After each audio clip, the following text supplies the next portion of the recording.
The origin of Playing for Success was a conversation I had with my daughter, who at that time was in the last year of primary school, and I said to her one winter evening, what would it take to motivate all of the boys in your class to learn to read and write well? And she said, well, they probably all learn to read and write well if they learned to read and write at Arsenal.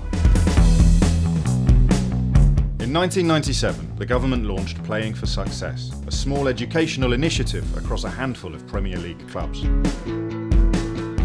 The aim was to improve basic skills in literacy, numeracy and ICT, particularly among underachieving boys, through the magic of football.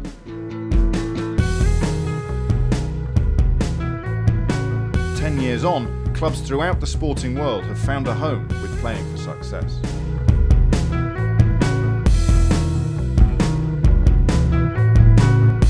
Looking back, it feels as if there should never have been any doubt that Playing for Success would work in Premier League clubs, which is of course where it started.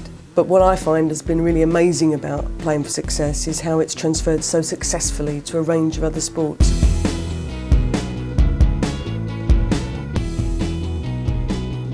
We knew that youngsters were often alienated from education. Their parents often hadn't had a great experience. So we were asking ourselves, how do we get youngsters who are not connected, who are not inspired, who are not actually feeling confident, to actually believe in themselves? Achieving world-class educational outcomes is not just about the schools, it's about the schools and all the other major institutions in a society. I think back in 1997 I could see straight away the brilliant simplicity. It was quite revolutionary at those times. I don't think any of them, certainly none I knew, were actually hosting educational events. I think what Playing for Success did, and did extremely well, was it showed how you could use the power of sport to engage people in learning.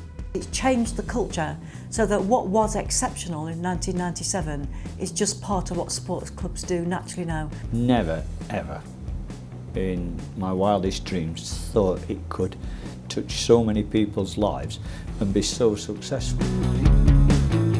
I came into the initiative late 1997. They asked me to write the first induction pack for a centre manager. What was this person we were going to appoint? We wanted a teacher who could work alone, that was going to be a janitor and be a head teacher and be their own advisor and their own biggest critic, as well as being charismatic in front of young people. I started at the PFS Centre in Northampton actually. I sort of embraced the whole PFS thing, I really got it. And it gave me a bit of career guidance, so I went into teacher training, moved to Cornwall, so I'm the first, or one of the first free transfers, I think. We're supposed to raise literacy, numeracy and ICT standards, but my main emphasis is on building the confidence of the children, because I think that has a lasting effect on their school education. Every group of 15 children we get have different needs, and with the curriculum that we use here, with the personalised learning environment that we've tried to create, we can give those children the individualised kind of targets and the help that they need. We're trying to get as few young people working with an adult as possible, so that they do get that individual attention that they can't get in the classroom, and that's no criticism of schools, but that's the joy of this scheme. And I think for some young people they don't get the opportunity to relate to adults in that way, so it opens up a whole new world for them. And since I've been here, it's really helped me a lot. I was having a lot of problems. I wasn't getting along with the teachers and I wasn't doing well in the lessons. And like being with children, obviously, it stresses you out. But I've coped really well and I really like it here. It's different like school because, well, you play games more than you do work in school, really. In the games, we're not like playing just games that we don't learn anything. We play like numeracy games, or games with questions in them. And don't forget, these are after school activities, they're not during the day. So you've got a lot of schools who've got children who've been at school since 8 o'clock, maybe a breakfast club, they work through till 3:30, and then they come into a PFS centre to do even more work. A lot of the children we have at the study centre have never been to the National Stud or to a racecourse like this. A lot of them come from probably more socially deprived backgrounds, and every week they can't wait to come back at the end of sessions, they don't want to go home. They're enjoying it, they're having fun, and they're not even aware sometimes that the learning's taking place. And then when we go back to school, especially in things like numeracy and literacy, we can refer back to things that they've actually done here. having established 150 centres in the UK, with more to come. Playing for Success has evolved beyond its football origins into Olympic and international sporting arenas. And there's been an excellent PFS international link, which we're very proud to have been involved in since 2003. And we were paired up with Barcelona Football Club. We've had 4 exchange visits, and we've established our own website called OLA, which is a cultural appreciation website between Liverpool and Barcelona. In getting the successful bid for the 2012 Games, we recognised we could actually have an Olympic centre. What I see looking in are inspirational people, incredibly committed to giving better educational opportunities and achievement for young people. And I think that's impressed people who are involved in the Olympics and Paralympic Games. What they've found is they're actually doing the Games in an environment where people want to grab those opportunities. We went to Australia to see the Olympics village there, to develop our own vision for what could happen in Newham. And that's a legacy, if you like, of the 10 years of Playing for Success. When they look back in 2020, 2025, they're saying, wow, the Olympics was great, but what happened afterwards was even better.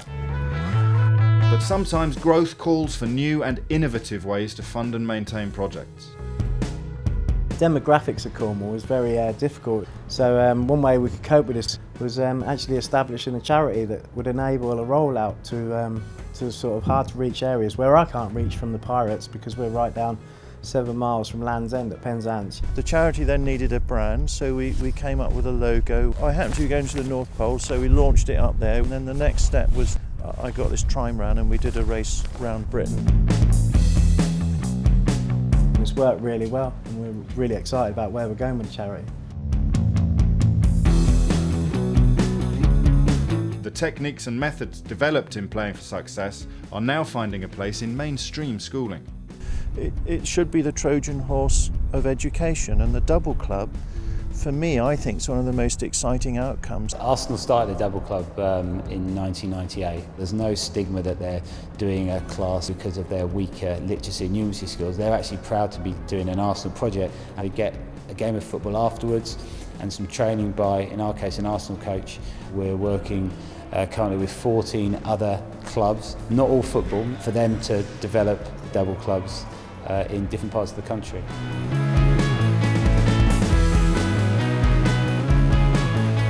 Playing for Success, you can experiment with the frontiers of education. I think the innovation that's come out of it is because people weren't constrained, if you like, by the normality of a school. They actually got outside the box.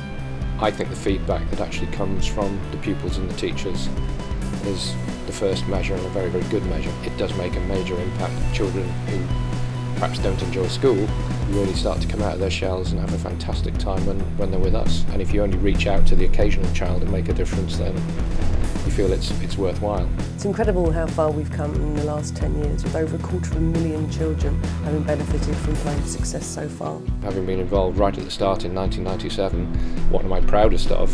The fact that in 2007 we're celebrating the growth and the success of the scheme, and it's still with us and still growing a decade on. But I believe in many ways we've only scratched the surface. I think Playing for Success can go on to achieve even more, to reach more young people and involve more sports, and I wish it every success.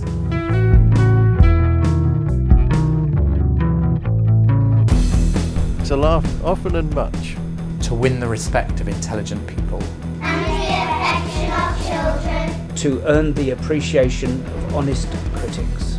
And endure the betrayal of false friends. To appreciate beauty. To find the best in others. To leave the world a bit better.